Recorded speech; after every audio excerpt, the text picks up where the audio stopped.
प्रिय विद्यार्थियों, मैं Prakash Chandra Bairwa, assistant professor in ABST, government PG college Dausa. BCom part first ABST का दूसरा पेपर जो है वो है बिजनेस स्टैटिस्टिक्स, व्यावसायिक सांख्यिकी। इस पेपर में 5 यूनिटें हैं। प्रत्येक यूनिट में से 2 प्रश्न आते हैं। प्रत्येक प्रश्न 20 नंबर का होता है, जिसमें से प्रत्येक यूनिट में से एक प्रश्न करना होता है। कल हमने इसी प्रकार एक 20 नंबर के प्रश्न की चर्चा की थी, जो था सांख्यिकी का अर्थ, सांख्यिकी की परिभाषा, सांख्यिकी का क्षेत्र और सांख्यिकी की सीमाओं के बारे में विस्तार से चर्चा की थी। वो प्रश्न भी 20 नंबर का था। आज हम एक दूसरे 20 नंबर के प्रश्न की चर्चा करेंगे जो सांख्यिकी में आ सकता है। और प्रश्न है कि सांख्यिकी विज्ञान व कला दोनों है, क्यों? तो आज का जो हमारा प्रश्न है ये 20 नंबर का है। प्रश्न बहुत छोटा सा है, लेकिन इसका जवाब हमें विस्तार से देना पड़ेगा 20 नंबर के लिए। तो प्रश्न यह है कि सांख्यिकी विज्ञान है और कला भी है, दोनों है, लेकिन क्यों है? तो हम इस पे बात करेंगे कि किसी भी विषय का अध्ययन करते समय उसके विषय में ये जानना आवश्यक हो जाता है कि वह विज्ञान है या कला है, और इसी के द्वारा उस विषय के स्वभाव का ज्ञान प्राप्त होता है।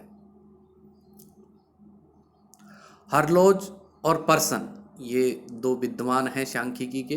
हरलोज और पर्सन ने सांख्यिकी को तथ्यों को प्रयोग में लाने का विज्ञान तथा कला कहा है। ये जो विद्वान हैं सांख्यिकी के, हरलोज और पर्सन, इन्होंने सांख्यिकी को तथ्यों मतलब सूचनाओं, आंकड़ों को प्रयोग में लाने का विज्ञान और कला दोनों कहा है।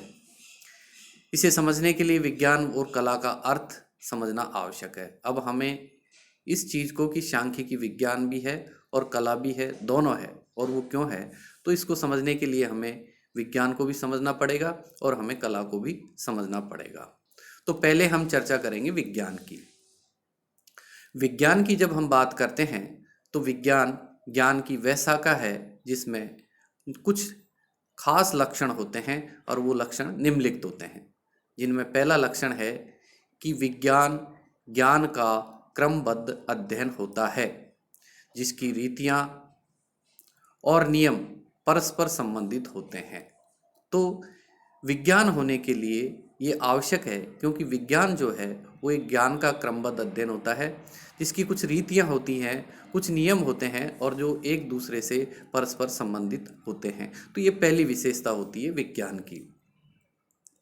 विज्ञान की दूसरी विशेषता है कि विज्ञान के नियम अखंड तथा सामान्य रूप से व्यापक होते हैं। दूसरी जो विशेषता है विज्ञान की, कि विज्ञान के नियम अखंड यानी बहुत विस्तृत होते हैं और सामान्य रूप से व्यापक होते हैं, लगभग सभी जगह लागू किए जा सकते हैं। विज्ञान की तीसरी जो खासियत है, लक्षण है, विशेषता, वो है विज्ञान कार्य और कारण के संबंध को महत्व देता है। कार्य और उसके जो कारण हैं उनको विज्ञान उनके संबंध को महत्व देता है। चौथा है विज्ञान में वर्तमान तथा भूतकाल के तथ्यों के आधार पर भविष्य से संबंधित पूर्वानुमान की क्षमता होती है। विज्ञान में क्या किया जाता है कि विज्ञान जो वर्तमान की जो सूचनाएं हैं, जो तथ्य हैं, तथा भूतकाल की जो सूचनाएं, तथ्य हैं, उनके आधार पर निष्कर्ष निकाल करके भविष्य के लिए पूर्वानुमान लगा लेते हैं। और पांचवा है विज्ञान विकासशील होता है। विकासशील का मतलब यहाँ ये है कि निरंतर प्रगति कर रहा है, विज्ञान निरंतर प्रगति कर रहा है। तो ये जो लक्षण थे वो विज्ञान के लक्षण थे। इन सभी लक्षण को सांख्यिकी में पाया जाना माना गया है। इससे ये सिद्ध होता है कि सांख्यिकी भी विज्ञान है, क्योंकि ये ज्ञान का एक क्रमबद्ध अध्ययन है। इसके नियम अन्य विज्ञान के नियमों की तरह निश्चित होते हैं और सर्वव्यापक भी होते हैं, जैसे कि एक है महांक जड़ता का नियम। इस विज्ञान द्वारा जनसंख्या, मूल्य आदि के संबंध में भी पूर्वानुमान किए जाते हैं। अतः सांख्यिकी को विज्ञान कहना सर्वथा उचित होगा। कुछ विद्वानों का मत है कि ये विज्ञान नहीं वरन वैज्ञानिक विधि है। कॉक्सटन तथा काउडेन के अनुसार, कॉक्सटन और काउडेन ये सांख्यिकी के विद्वान हैं, ये कहते हैं कि सांख्यिकी एक विज्ञान नहीं, ये एक वैज्ञानिक रीति है।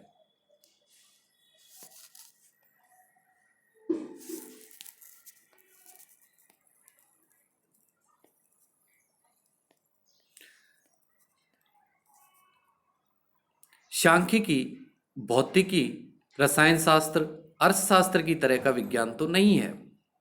यह सत्य है कि सांख्यिकी द्वारा निकाले गए निष्कर्ष पूर्णतः खरे नहीं उतरते हैं, किंतु उसकी विधियों में दोष नहीं है।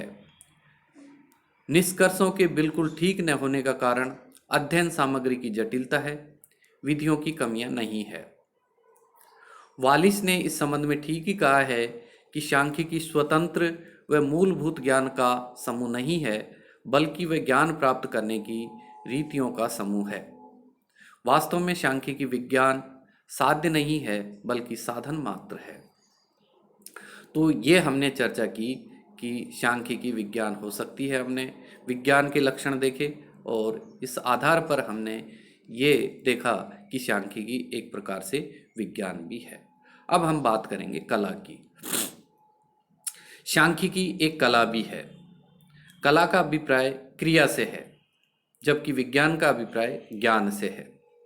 कला हमें ये बताती है कि किसी कार्य को सुगमतापूर्वक कैसे किया जाए, और विज्ञान बताता है कि क्या है। अर्थात विज्ञान ज्ञान प्रदान करता है और कला किसी कार्य को करने का सर्वोत्तम ढंग बताती है। कला में कुछ लक्षण होते हैं जो इस प्रकार हैं।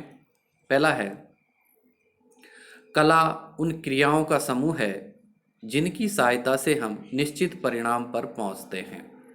मतलब कला क्रियाओं का समूह है, उसकी सहायता से हम कोई निश्चित परिणाम पर पहुंच पाते हैं। दूसरा है, कला केवल तथ्यों का वर्णन नहीं करती, बल्कि वह लक्ष्यों को प्राप्त करने का साधन भी बताती है। ये बहुत महत्वपूर्ण है कला में कि कला जो है वो तथ्य हैं उनका वर्णन ही नहीं करती है, बल्कि वह हमें लक्ष्यों को प्राप्त करने का साधन भी बताती है। और कला की तीसरी विशेषता है कि कला की साधना के लिए विशेष चातुर्य, अनुभव और आत्म संयम की आवश्यकता होती है। अगर हमें कला की साधना करनी है तो हमें बहुत ज़्यादा चातुर्य की, अनुभव की, आत्म संयम की आवश्यकता पड़ेगी। सांख्यिकी में इस बात का अध्ययन भी किया जाता है कि सांख्यिकी नियमों व सिद्धांतों का उपयोग समस्याओं के समाधान करने में किस प्रकार किया जावे। कला के रूप में सांख्यिकी हमें बताती है कि विभिन्न प्राकृतिक तथा सामाजिक समस्याओं का सर्वोत्तम समाधान क्या हो सकता है।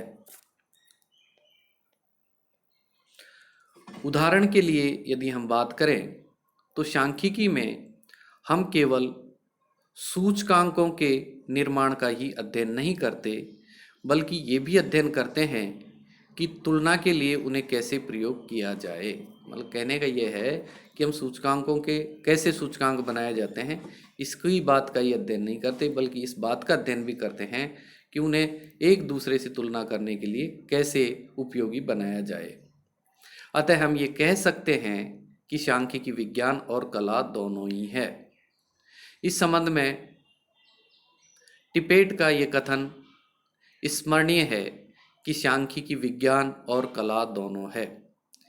वो कहते हैं कि ये विज्ञान इसलिए है कि इसकी रीतियाँ मौलिक रूप से क्रमबद्ध हैं और इनका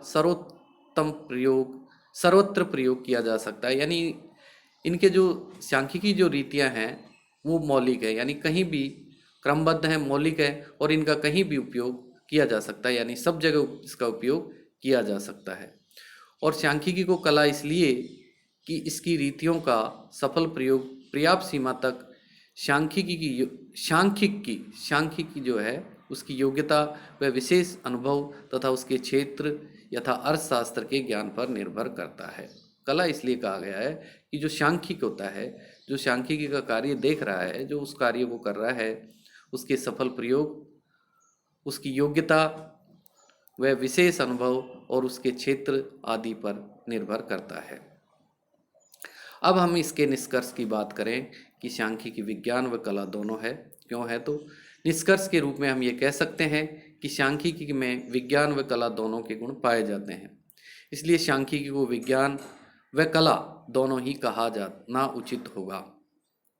विज्ञान और कला दोनों में से किसी एक की उपेक्षा नहीं की जा सकती, क्योंकि यदि हम सांख्यिकी को केवल विज्ञान माने तो कला की विशेषताओं के अभाव में हम संतोषप्रद परिणाम प्राप्त नहीं कर सकते, और यदि हम सांख्यिकी को से विज्ञान को हटाकर केवल कला माने तो भी हम सांख्यिकी के सर्वोत्तम उद्देश्य प्राप्त नहीं कर सकते।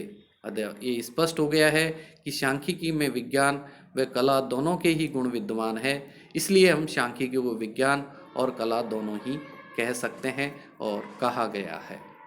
तो आज के लिए ये एक 20 नंबर का बड़ा प्रश्न था कि ये जो परीक्षा में आ सकता है कि सांख्यिकी कला व विज्ञान दोनों है, लेकिन क्यों है, तो उस पर हमने विस्तार से चर्चा की। आज के लिए इतना। सभी का बहुत बहुत धन्यवाद।